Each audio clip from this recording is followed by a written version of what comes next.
biggest and the most dangerous one certainly is the thing in the Ukraine. It has the prospect of turning into World War III. In fact, as we speak, it is turning into World War III.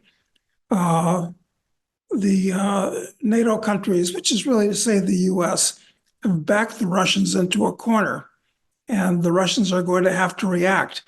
Now, how they react, I don't know. That's unpredictable. Governments today resemble expansive entities that have grown exponentially from their modest origins a century ago, when they typically consumed just 5% to 10% of a country's GDP. This growth, often likened to unchecked cancers, raises profound questions about fiscal sustainability and the evolving role of governance in modern societies. Amidst the tapestry of global conflicts, few rival the complexity and volatility of the ongoing tensions between Russia and Ukraine. What might appear as a mere border skirmish is steeped in centuries of geopolitical maneuvering and cultural significance. The very name Ukraine, translating to Borderland, underscores its historical role as a buffer zone where peoples and armies have clashed and coexisted for millennia. Yet recent events have thrust this region into a perilous new chapter that threatens to echo the catastrophic conflicts of the past. Market trader Doug Casey emphasizes that the current crisis stems from NATO's eastward expansion following the collapse of the Soviet Union in 1991. Originally conceived as a defensive alliance against Soviet influence, NATO's gradual absorption of former Warsaw Pact countries, such as Estonia, Lithuania, Latvia, and Romania, has redrawn geopolitical fault lines across Europe. The annexation of Crimea in 2014 and the subsequent unrest in eastern Ukraine after the Maidan Revolution have intensified tensions, highlighting the region's strategic importance and the complex web of alliances and rivalries at play. Today, as Western powers, led by the United States, navigate a delicate balance of diplomacy and military readiness, Russia finds itself increasingly encircled by NATO's expanding reach. The West's support for Ukraine's aspirations to integrate into Western alliances like NATO and the European Union has compounded Moscow's anxieties, particularly given Ukraine's extensive border with Russia and deep historical ties. Now, we present the clips of Doug Casey's insights from his recent video. Before we continue to discuss this, please subscribe to our channel and activate the bell icon for timely updates. The last 100 years, roughly, the state itself has been all over the world. All governments have been growing like cancers. Typically, 100 years ago, before World War I, I should say, governments took 5, maximum 10% of the GDP to sustain themselves. Now we're talking about 40, 50%, 60% in some cases. So I put that at the root of the problem. But that's theoretical and economic.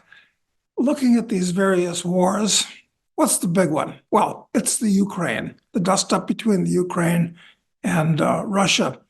It's insane. This is really nothing but a border war between two countries. And people forget that the word Ukraine means borderland. Peoples and armies have been flowing across that area for 1,000 years. In fact, you might recall when, I don't know how much time we ought to talk about just that, because there are 50 of these things, as you pointed out, going on around the world. So how much detail should we spend on any of them?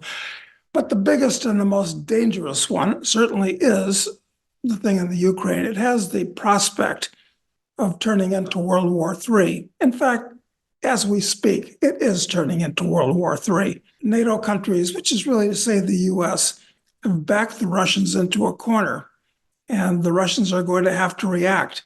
Now, how they react, I don't know. That's unpredictable. The only thing we have going in our favor to save us from being turned into cinders is the fact that Putin is very well educated, very historically knowledgeable, very centered, thoughtful, and prudent, certainly by comparison with any of the other world leaders he's confronting. And I know it's very dangerous for me to say something like this. I'd be called a Putin apologist. I'm just picking the best of a bad bunch, actually, when I say that. Now, with the accession of the Ukraine, the Russians are especially concerned about that because the Ukraine has a 2,000-kilometer border with Russia. The West has been very, very aggressive. This whole thing with the Ukraine actually directly started in 2014 with the Maidan Revolution. I think his name was Yanukovych, but he was friendly to the interests of Russia.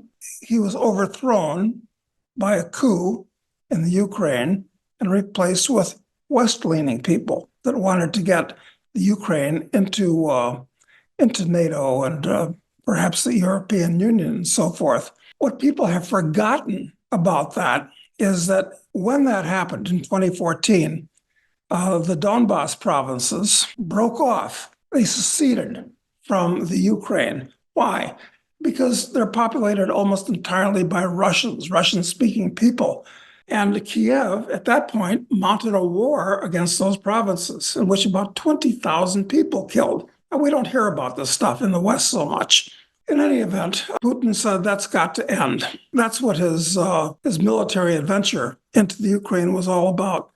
I don't approve of that. I don't approve of one country invading another country, but he was trying to solve a problem. Not in the optimal way, obviously. But since then, this thing has degenerated. And now Biden and the US don't even talk to the Russians. And when you're talking about something that could put us into World War III, it's actually quite idiotic not to even sit down at a table and discuss the problem. The exponential rise of the U.S. national debt is staggering, soaring from $23.3 trillion in January 2020 to $34.7 trillion today, with an $11.4 trillion increase over just 4 years and 5 months. This rapid escalation, occurring amidst a period of robust economic growth post-pandemic, underscores the scale of fiscal challenges faced, reflecting back to the turn of the century when the national debt was a mere $5.6 trillion. The current figure represents more than a six-fold increase.